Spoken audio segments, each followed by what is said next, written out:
Bonjour mesdames, bonjour Ignacio. Quelle gouvernance pour améliorer la qualité de la production de soins? On va d'abord essayer de comprendre ce que la question veut dire. Et peut-être, Or, vous allez en quelques minutes nous expliquer comment ça fonctionne, quelles sont les définitions, comment on organise gouvernance, qualité de la production de soins et pourquoi pas qualité des soins, quels indicateurs, qui fait quoi? 5 minutes? 5 minutes. Très bien. Donc, pour commencer, la qualité se définit comme la capacité de service de soins, de santé, augmenter la probabilité des résultats de soins à la fois pour la patient et pour la population. Ceci est important parce que ça attire l'attention à dire qu'il s'agit à la fois d'améliorer la qualité fournie par les professionnels de santé et des différents fournisseurs de soins, mais il faut aussi payer attention à la qualité des soins fournis à travers différents fournisseurs de soins dans le système entier. Je voudrais aussi souligner la notion d'augmenter la probabilité des résultats souhaités. On reconnaît que les soins de bonne qualité ne peuvent pas toujours atteindre les résultats attendus. Donc, il y a un élément d'incertitude lié à plein d'autres choses que soins fournis. Mais on attend quand même toutefois que les soins fournis font plus de bien que de mal. Donc ceci renvoie à la fois la notion de sécurité, mais aussi la notion de pertinence de soins, que le soin fourni sert à quelque chose. Avec ceci, je pense qu'il y a 5 dimensions aujourd'hui acceptées, utilisées. La notion de qualité des soins, c'est une notion multidimensionnelle. Il faut simultanément faire attention à toutes ces dimensions. La première dimension, c'est l'efficacité. Les soins, ça va de soi, c'est les premières dimensions. Le reste, ça ne vaut pas la peine de regarder si les soins fournis, ça sert à quelque chose qui n'a pas d'effet ou ils ne sont pas fournis aux bonnes personnes qui en ont besoin. Deuxième, c'est l'accessibilité. Effectivement, les soins de bonne qualité qui arrivent trop tard, ce n'est pas de bonne qualité. Troisième, c'est sécurité, ce n'est pas la peine de développer. Mais quatrième, je voudrais dire 2 mots, c'est l'expérience de patient. On dit réactivité du système de santé, en anglais reactivity. Ceci n'est pas un détail, c'est vraiment un élément important de dire que la qualité de soins, ce n'est pas une notion technique, ce n'est pas que le technique de soins, mais le vécu des patients et son expérience à travers le système doit être prise en compte pour définir qu'est-ce que c'est la qualité et les indicateurs. Oui. Non, je voulais vous interrompre là-dessus parce qu'on a une diapo. D'accord. C'est une diapo qu'on peut peut-être nous envoyer maintenant, qui est intéressante, sur l'enquête réalisée. Donc, quel est le critère le plus important pour évaluer la qualité du travail des médecins? Vous voyez, 51% des critères médicaux, la relation 35%, la qualité de vie 14%, c'est quand même très intéressant. Et ça, peut-être, ça va être un fil rouge dans nos débats. Donc, je vous ai interrompu, pardon, mais je pense que c'est intéressant, quand on parle d'expérience, de faire référence à cette enquête dans le cœur du débat. Tout à fait, tout à fait. C'est important de souligner parce qu'effectivement, ce n'est pas toujours gagné pour tout le monde que l'expérience de patient, ce n'est pas un détail, ce n'est pas un luxe, mais c'est un critère tout entier de définition de qualité. Je vais ajouter une autre dimension, c'est l'efficience, parce que dans une perspective d'améliorer la qualité des soins au niveau systémique, même au niveau d'une entreprise, soit l'établissement ou maison de santé, puisque les ressources sont limitées, vous voulez ou pas, toujours et partout. Donc, c'est extrêmement important de pouvoir dire que nous utilisons les ressources disponibles de manière efficiente où on en a besoin. Donc, avec ceci, quand on parle de la gouvernance de qualité, la première chose dans la gouvernance, c'est mesure de qualité. C'est la définition des indicateurs, collecte des indicateurs. La chose que je voudrais souligner ici, les indicateurs utilisés sont pour le professionnels de santé et pour les patients. Ce n'est pas pour les autorités sanitaires ces indicateurs. Et donc, il faut que les indicateurs utilisés, définis, calculés par le professionnel de santé aient un sens pour eux et un sens aussi pour les patients. Donc, là, malheureusement, en France, il y a plein d'indicateurs qui ont été utilisés largement ailleurs. On n'en utilise pas. Je peux juste citer rapidement les taux de mortalité à 30 jours après des interventions spécifiques, les taux de réadmission à 30 jours, à 90 jours. Je peux vous donner plein d'autres exemples. Et deuxième chose que je voudrais souligner, après la mesure des indicateurs, c'est accompagner le professionnel et les patients, parce que c'est eux deux qui vont améliorer la qualité. Et dans l'accompagnement, il y a beaucoup de choses, mais aussi aligner les incitations financières avec les objectifs de qualité. Très bien. Alors écoutez, je vous ai bien défini le cadre. D'ailleurs, vous faites mon travail, c'est parfait. J'ai juste à passer la parole à Mme Le Gulezec maintenant, puisque dans l'émission de la Haute Autorité de Santé, on a bien la mesure et l'amélioration de la qualité de soins à l'hôpital comme en médecine de ville, n'est-ce pas?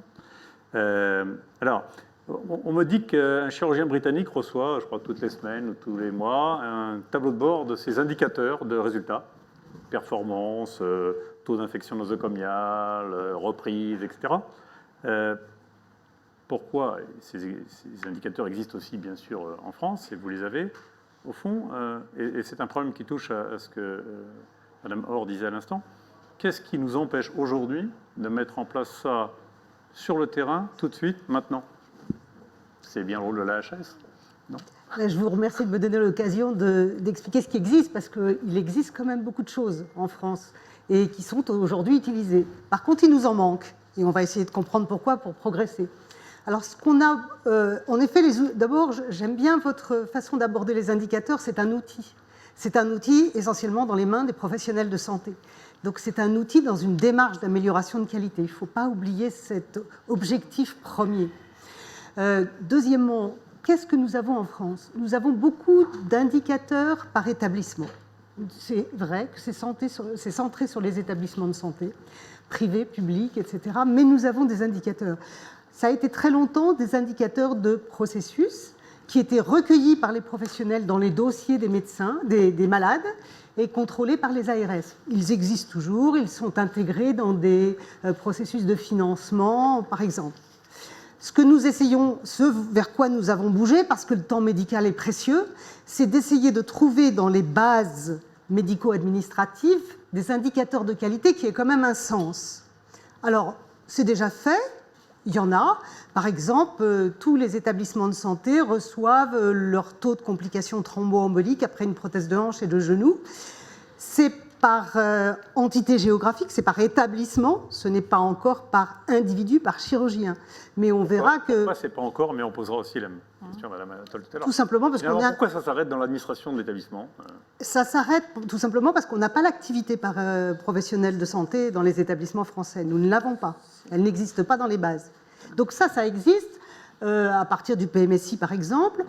Il y en a d'autres qui sont en construction, qui sont en test actuellement. C'est la mortalité spécifique 30 jours après un infarctus, c'est l'infection des sites opératoires, ça vont être dans les mois qui viennent, ils sont en cours de test. Je voudrais juste attirer l'attention sur la difficulté que ça représente d'avoir des bons indicateurs. S'ils n'ont pas de sens, c'est complètement contre-productif. Les professionnels vont dire « mais qu'est-ce que c'est que ces bêtises ?» Pour avoir un sens, il faut vraiment faire très attention. Il faut qu'il soit un sens dans le sens amélioration, mais il faut aussi qu'on sorte des bases correspondent à la réalité, c'est-à-dire qu'ils aient une valeur prédictive, positive, correcte par rapport à ce qu'il y a dans les dossiers, ce qui arrive aux malades. Donc il faut faire très attention à cette qualité. Ça demande un peu de temps et une méthodologie. Deuxièmement, je vous rejoins également sur les indicateurs portés par les patients. On a beaucoup de choses en France. On a toute l'expérience patient chez les patients hospitalisés, plus de 48 heures, par ISATIS.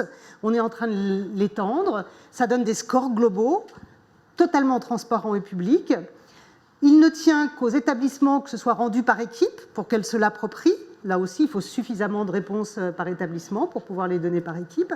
Mais ce n'est pas nul. On a, fin 2019, 1,2 million de questionnaires de patients hospitalisés en France. Donc là, maintenant, on va essayer de les exploiter. Il faut des ressources pour exploiter les résultats. Alors, il y a un cran au-dessus qu'il faut aller, vers lequel il faut aller, c'est les résultats cliniques vus par le patient. Toute la littérature internationale montre que c'est vraiment bénéfique également pour la qualité des soins. Là, il y a un petit problème d'opérabilité derrière, puisqu'il faut construire un questionnaire pour chaque situation clinique particulière, puis après, il faut le déployer. Est-ce que ceci a vocation à être des indicateurs nationaux, ou est-ce que tout simplement, ça doit être pris en compte par les équipes et utilisé localement ? Okay. Donc, alors, par professionnel de santé, je suis d'accord avec vous, on n'a pas encore assez d'outils pour pouvoir donner à chaque praticien ces indicateurs. Alors, en effet, merci. On va regarder ce qui se passe à l'échelle de l'établissement, puisque à l'échelle d'un CHU en particulier. Évidemment, vous représentez aujourd'hui conférence des directeurs généraux donc, de CHU, donc on va vous interroger, vous êtes l'hospitalier à la table, l'hospitalière à la table, donc on va vous interroger évidemment bien au-delà des CHU, mais au fond, la question maintenant, c'est à partir de ça, de ces éléments qui sont au fond quasi complets, comment passons-nous à un niveau managérial? Comment la qualité devient concrètement la préoccupation des chefs de service, de chacun des cliniciens? Mais avant ça, et vous allez répondre si vous voulez bien aux deux questions à la fois, on lit que l'hôpital est dans une situation de crise sociale et sanitaire, on peut dire ça comme ça. La qualité, c'est encore une priorité dans ces conditions-là?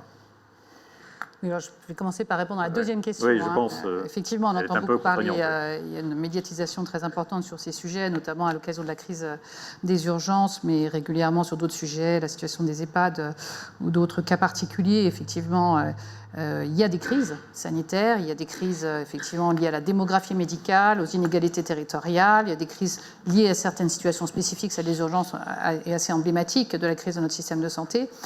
Mais globalement, et je pense qu'il faut aussi le dire, parce que c'est sans doute pas assez dit, on parle plus souvent des trains qui arrivent en retard, de ceux qui arrivent à l'heure, et c'est pareil à l'hôpital, c'est-à-dire c'est pareil dans le système de santé. Globalement, si on regarde les études d'opinion, même si, je rejoins ce qui a été dit tout à l'heure, il y a une défiance qui commence à s'instaurer sur justement la dégradation de la qualité du système de soins. Les Français sont très bien soignés, avec une qualité de soins qui est optimum, au regard des compétences existantes, même s'il faut progresser dans ces démarches d'évaluation de la qualité, bien évidemment, et améliorer la qualité globale du système.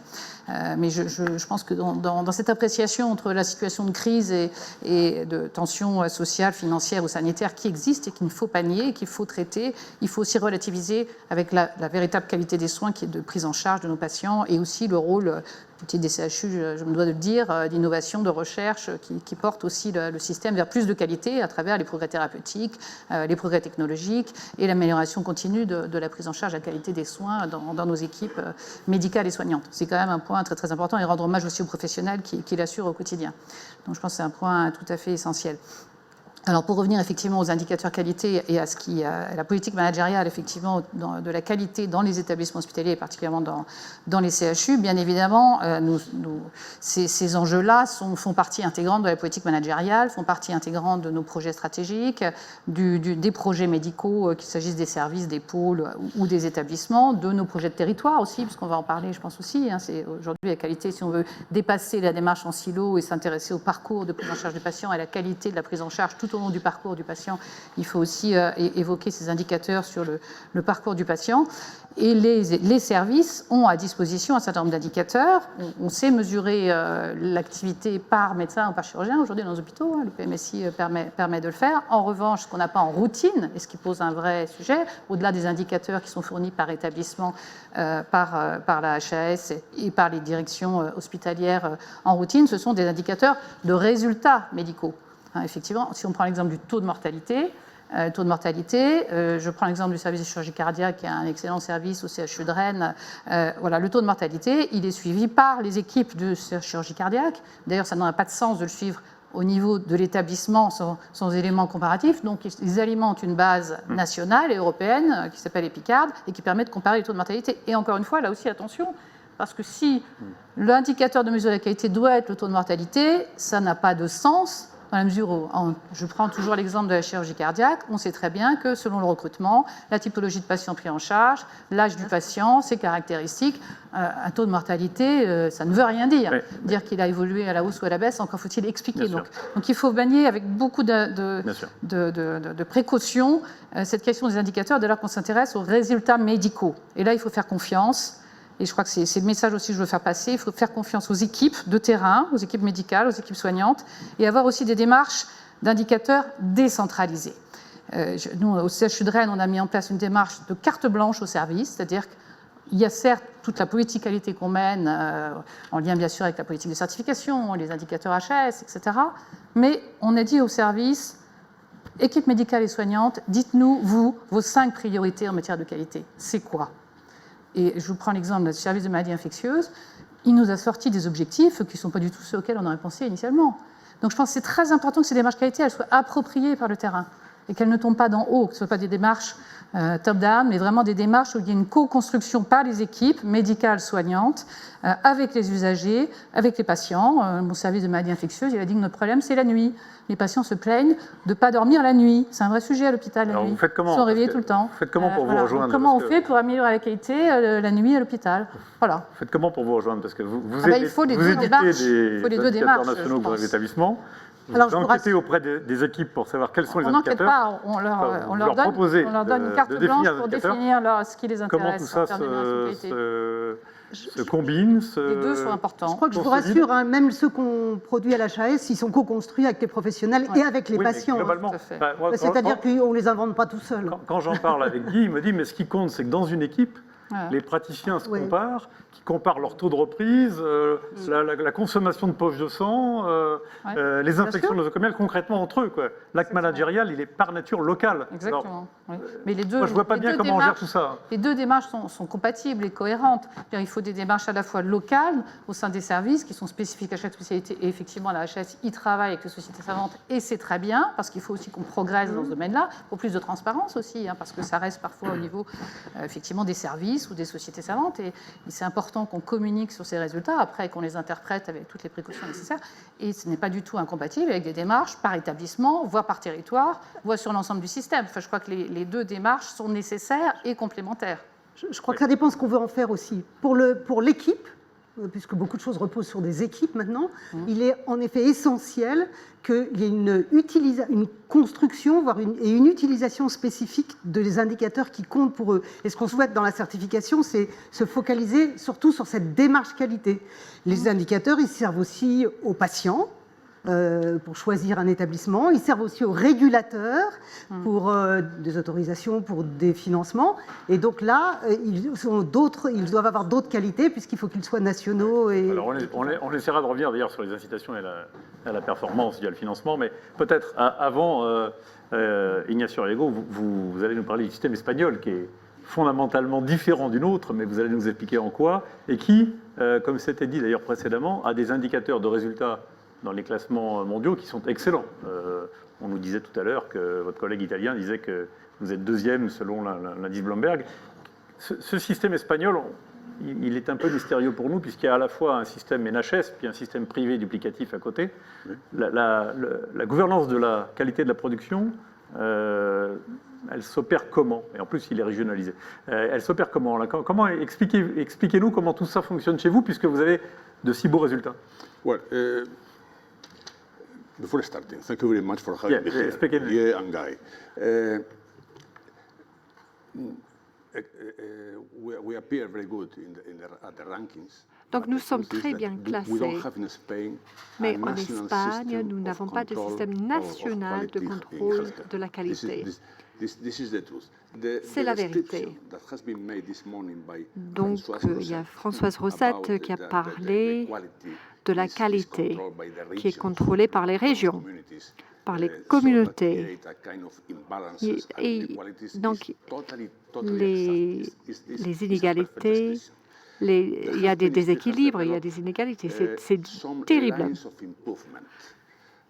Alors il y a des pistes d'amélioration qui peuvent être poursuivies. Parmi celles-là, il y a des engagements avec les sociétés académiques, universitaires. Il y a également la mise en œuvre et l'efficacité des recommandations. Ceci dit, les régions, donc nous avons 17 régions, communautés autonomes en Espagne, contrôlent la qualité au niveau régional, mais chacune avec des indicateurs différents. Par exemple, la Catalogne, Madrid, la Murcie ont des observatoires, ont des indicateurs. Mais ce qui nous manque, c'est un système d'indicateurs au niveau national. Et étant donné la petite taille de notre région, parfois c'est difficile de faire des comparaisons, de comparer les résultats des différentes institutions, des différents établissements. Bien sûr, les hôpitaux ont leur propre système de qualité. mais qui sont différents. Alors, la raison pour laquelle nous n'avons pas de système national de contrôle de qualité, c'est parce que le système espagnol, en fait, a été très récalcitrant aux réformes. Il y a des organismes qui représentent les sociétés scolaires qui demandent depuis des années d'avoir des contrôles de qualité de tout le système, qui ont même proposé une série de normes, mais sans réussir pour l'instant. Pourquoi est-ce que l'Espagne est tellement récalcitrante dans ce domaine? Pour deux raisons. Le système est entièrement centralisé et c'est quelque chose qui était fait avant de définir un système de gouvernance. Et c'est ça le problème. Parfois, il y a des batailles politiques entre les régions, entre le gouvernement central vis-à-vis des compétences centrales. Et il y a une deuxième raison, et c'est les classements. Nous sommes bien classés, mais les politiques disent que si tout se passe bien, pourquoi prendre le risque de faire autrement? Mais il faut parler de ces classements.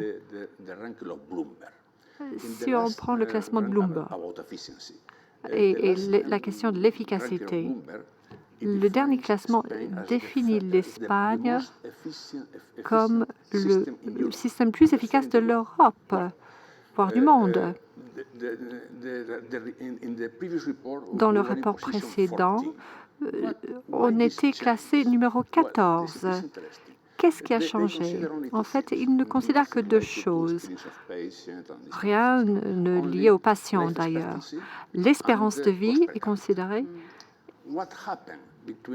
Et une deuxième chose, qu'est-ce qui s'est passé entre le premier et le deuxième rapport économique de Bloomberg? En Espagne, nous avons eu une crise économique. Les dépenses politiques ont été réduites entre 2009 et 2013 de 12%. Donc, ce n'est pas étonnant que nous soyons plus efficaces. Et nous ne mesurons que l'efficacité par coût et l'espérance de vie. Nous avons fait des réformes, mais surtout, il y a eu la création d'un organisme qui suit la qualité de tout le système. Des indicateurs globaux, en effet, mais ça, Mme Laurent va nous le confirmer. J'aimerais qu'on parle maintenant de deux sujets pour sortir un peu de l'hôpital stricto sensu. Il y a évidemment le sujet de la pertinence, sur lequel j'aimerais vous entendre. Pertinence, ça veut dire qu'il se peut qu'on fasse beaucoup d'actes, peut-être trop d'actes, pas tous utiles, peut-être même certains peuvent être dangereux. Et puis c'est peut-être à relier avec un deuxième sujet qui est évidemment le parcours de soins. Puisqu'on voit qu'on a déjà du mal à piloter ça à l'intérieur de l'hôpital. Alors quand on va vouloir piloter ça de manière longitudinale sur des maladies chroniques, je suis très admiratif, pas comment vous allez faire. Donc peut-être, là encore, petite introduction académique très rapide. Madame Or, très rapide. J'essaie de ne pas être très académique, mais je vais commencer avec le parcours de soins. En fait, la difficulté du parcours de soins, ce n'est pas de définir des indicateurs ou des mesures sur le parcours. Pourquoi on s'intéresse au parcours? Parce que le parcours s'intéresse à l'expérience de personnes, pas seulement à l'hôpital et pas avec les généralistes, mais dans le système de soins. Donc ça suffit de centrer les indicateurs sur le patient.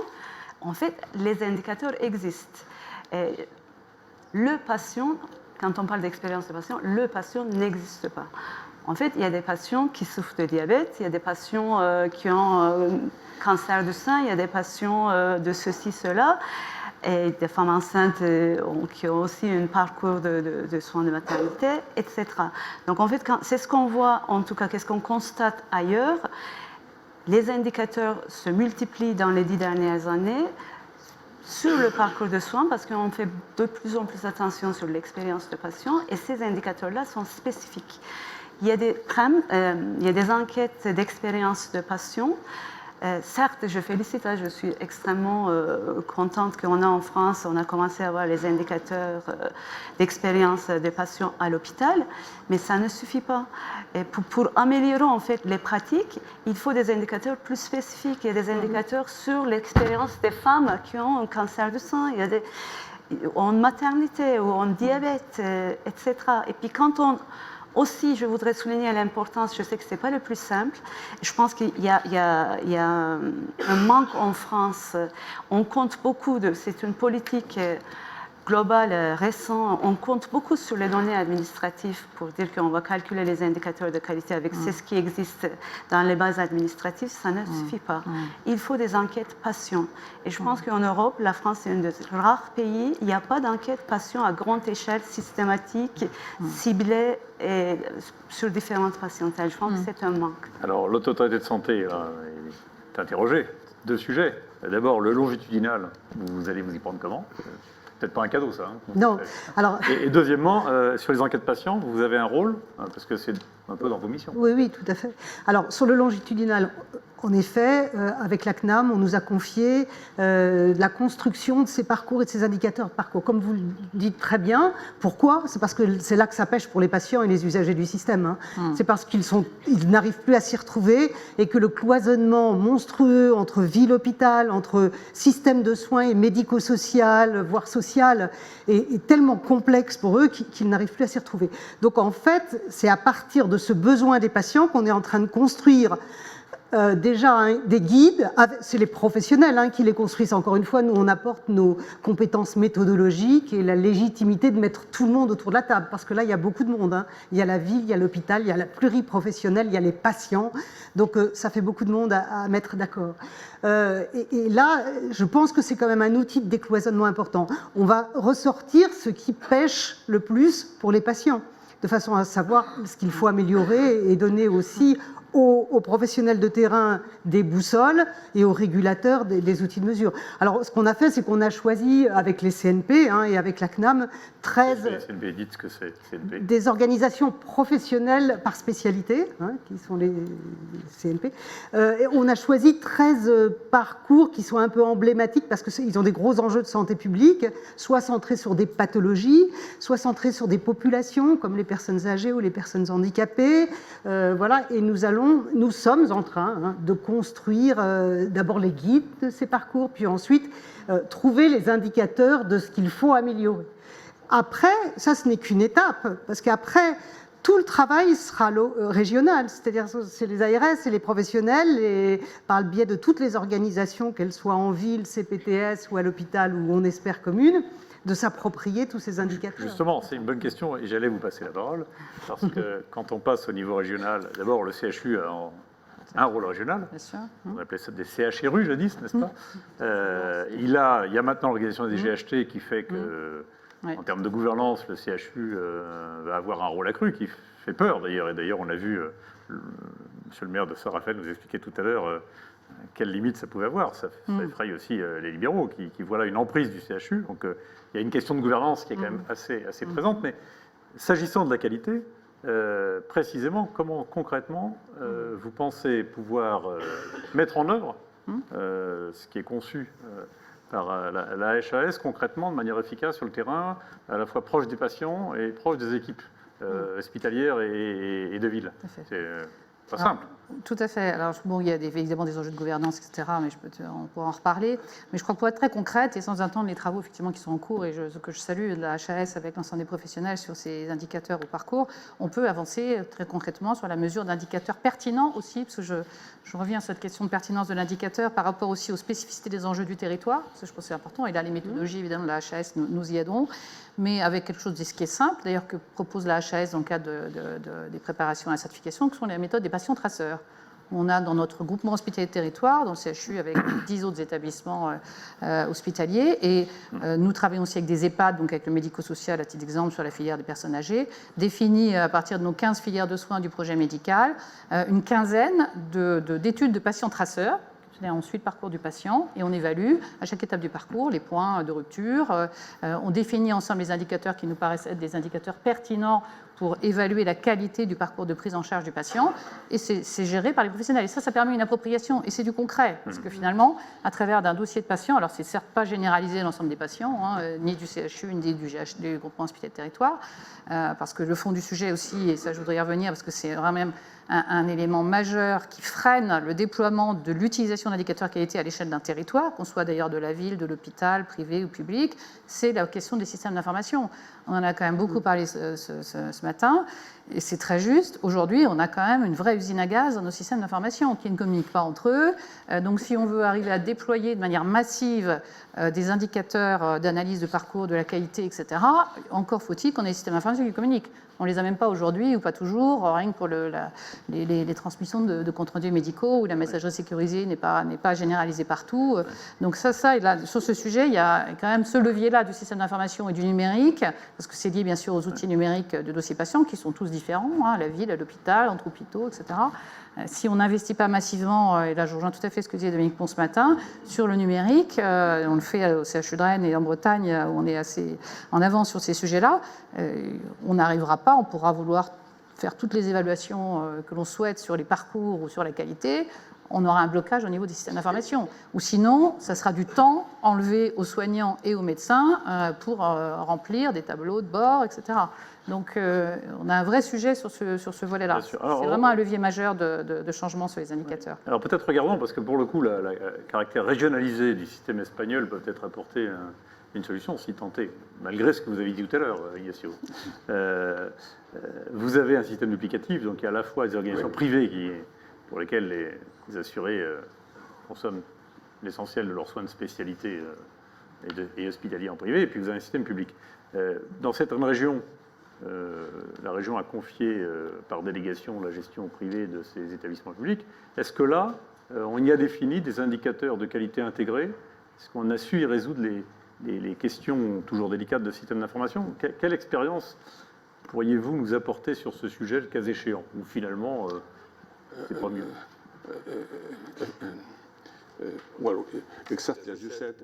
Mais comme vous avez dit, nous avons un double système. 20% de notre population doit payer des primes. Donc c'est obligatoire, le système public, mais 20% de la population achète ou paye une prime qui est assez rare en Europe. Et les assureurs ne couvrent pas uniquement le copaiement, mais ils donnent des soins avec des hôpitaux. Ils ont leurs propres hôpitaux et leurs spécialistes, etc. Et quelles sont les raisons pour lesquelles les personnes sont couvertes par le système public d'achat de ces assurances privées? Eh bien, il y a beaucoup de services, et peut-être la raison la plus importante, c'est l'accessibilité, parce que nous avons un problème sérieux de temps d'attente en Espagne dans le secteur public. On a deux choses en Espagne, des listes d'attente dans nos classifications sont pour les hospitalisations, pour des interventions chirurgiques, pour des procédures spécifiques, pour les diagnostics et les thérapeutiques spécifiques. Et voilà. Et le fait est que, selon l'information publique, 12% doit attendre plusieurs mois et 37% plus de 60 jours pour leur première visite. Donc c'est ça la situation aujourd'hui dans les hôpitaux et chez les spécialistes. Ensuite, on a des retards. Et ces retards, les gens doivent attendre parfois plus de 48 heures pour être vus par un professionnel de soins, que ce soit un médecin ou une infirmière ou un infirmier. Et environ 24% des patients en soins primaires doivent attendre plus de 6 jours. Voilà la raison principale avec les autres. Mais c'est la raison principale pour laquelle les gens évitent la liste d'attente et ils achètent cette assurance privés. Il y a quand même un contrôle de ces listes d'attente par le gouvernement. Le ministère publie tous les mois la situation de ces listes d'attente dans toutes les régions. Et néanmoins, les politiques, à mon avis, en général, tendent à donner peu d'importance à ces listes d'attente. Ils les considèrent comme un outil de confrontation politique plutôt qu'un réel problème tel que je le pense. Comme vous l'avez dit, l'accessibilité, c'est vraiment très important. Alors, ça fait la transition, puisqu'il faut rappeler quand même que le système espagnol, public plus privé, si j'ai bonne mémoire, c'est 9,6% du PIB. Oui. Donc, évidemment, c'est un système très rationné. Alors, Oui, très rationnel. donc, évidemment, Très ça a un rationnel. impact considérable sur l'accessibilité et donc sur la qualité. Mais ça fait la transition avec les aspects de financement, évidemment. On ne va pas parler de lien entre accessibilité et financement, ce n'est pas le sujet aujourd'hui. En revanche, moi j'aimerais poser à Mme Le Guilludec la question. Je sais qu'elle va me répondre que c'est le boulot du ministère, mais quand même, et pas le sien, mais quand même, quels indicateurs pour mesurer la qualité, et y compris sur des pathologies chroniques et sur des parcours de soins hospitaliers et non hospitaliers, et quels indicateurs et quelles incitations, quels incitatifs à la performance. Et quand on parle de la question des incitatifs, il y a évidemment la question du financement qui n'est pas loin derrière. Vous pouvez nous dire deux, trois choses là-dessus quand même? Alors, oui, on peut dire quand même deux, trois choses, puisqu'on fournit des outils de mesure de cette qualité. D'abord, en effet, nous sommes favorables à ce qu'il y ait des incitatifs, dont des incitatifs financiers. Je crois qu'on paye on a ce qu'on paye. C'est-à-dire que si en France, on paye surtout des actes techniques, eh bien, on aura beaucoup d'actes techniques. Si on paye de la coordination des soins, on aura de la coordination des soins. Deuxièmement, il ne faut pas que les modes de financement soient orthogonaux avec la qualité et la pertinence. Et là, je pèse mes mots. Orthogonaux, c'est ce qui provoque beaucoup de malaise dans nos établissements publics, puisqu'avec les baisses de tarifs successifs, on demande aux équipes d'augmenter l'activité pour maintenir leurs moyens. Et donc, d'un côté, on les incite à la pertinence, et de l'autre côté, on leur dit « Ah ben non, l'année prochaine, il faut que vous fassiez plus de %. » Donc là, il faut quand même faire attention aux injonctions orthogonales. Troisièmement... On peut dire contradictoire, tranquillement. Contradictoire. Troisièmement, je pense que les incitatifs financiers sont importants, mais ils ne sont pas les seuls. Je crois que d'abord, le premier incitatif de professionnels de santé, c'est l'éthique. Et donc, je crois beaucoup à l'éthique des professionnels de santé. Deuxièmement, je crois à la transparence et à la réputation, c'est-à-dire que je crois que rendre ces indicateurs publics sous certaines conditions, bien entendu, et on voit que c'est des changements culturels. Les praticiens ont des registres extrêmement bien faits. Demandez aux chirurgiens thoraciques et cardiaques, ils les ont tous, les indicateurs. Mais ils n'ont pas du tout envie que ni nous, ni les patients les aient pour l'instant, parce qu'ils ne savent pas comment ça va être utilisé. Donc il faut ça aussi le construire. Ils n'ont peut-être pas tort là-dessus, non ? Eh bien, il faut le construire tranquillement, il faut les rassurer là-dessus, il faut les utiliser intelligemment. C'est pour ça que je dis qu'il faut être prudent. Il faut construire de la confiance. Il faut construire de la confiance. Ça, c'est du management. Tout à fait raison. Donc ça, c'est aussi... Et puis enfin, n'oubliez pas la formation, c'est-à-dire les professionnels. Je crois que la formation initiale, la formation continue, la recertification vers laquelle on va avec l'évaluation des pratiques professionnelles, c'est un outil important aussi de la qualité. Donc il y a le financement, il n'y a pas que le financement. Alors comment réagit le directeur général du CHU sur cette question ô combien sensible? Oui, je rejoins assez Mme Le Guilludec sur ce sujet-là, parce que je pense qu'effectivement, il faut être à la fois prudent et volontariste, si je puis dire, c'est-à-dire à la fois faire évoluer les modes de financement, et l'État a pris la mesure de ces enjeux en effectivement faisant évoluer le mode de tarification qui est principalement l'activité, même s'il faut le relativiser. Dans mon CHU, le financement de l'activité, c'est 55% des recettes seulement. Donc on a déjà largement dans une part de financement au forfait. Mais en tout cas, il faut continuer à faire évoluer le système, hein, et c'est vrai que là, les choses avancent avec la mise en place des nouveaux forfaits là, pour le diabète, pour les maladies chroniques, pour l'IRC, etc. Donc ça, c'est une très bonne chose. Le fait également que l'État a aussi décidé qu'il y ait un financement à la qualité avec une enveloppe de 100 millions cette année, je pense que ce sont des signes aussi positifs. Hein. Mais je rejoins aussi ce que vous disiez sur le fait que il faut que ces indicateurs soient pertinents et ces indicateurs soient appropriés par les professionnels et que ces indicateurs, les professionnels aient le sentiment qu'ils s'y retrouvent dans ces indicateurs. Je reviens à la discussion tout à l'heure sur les approches centralisées ou les approches décentralisées. Et je pense que là, il faut trouver le bon mix entre le fait qu'il faut trouver des modes d'intéressement aussi locaux des professionnels au sein d'un établissement. Nous, c'est ce qu'on essaie de faire. Moi, j'ai délégué plus de 10 millions d'euros à mes responsables de pôle avec un certain nombre d'objectifs. Voilà, je pense qu'il y a des choses à faire aussi au niveau local pour intéresser les équipes sur des sujets concrets dans lesquels ils se sentent partie prenante et où ce sont eux qui construisent aussi des indicateurs et les objectifs qualité d'évolution de leur service et d'évolution de l'établissement ou également sur des sujets transversaux à l'établissement. Bien évidemment, les deux ne sont pas incohérents, incompatibles et pas orthogonaux. Mais je crois que cet élément-là, il est aussi très, très important.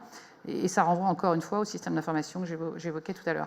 Et la question de la confiance que vous évoquiez, elle est fondamentale. Parce que vous évoquiez l'exemple de la chirurgie cardiaque qui est vraiment très, très pertinent. Hein. On en parlait aussi tout à l'heure sur l'exemple du taux de mortalité.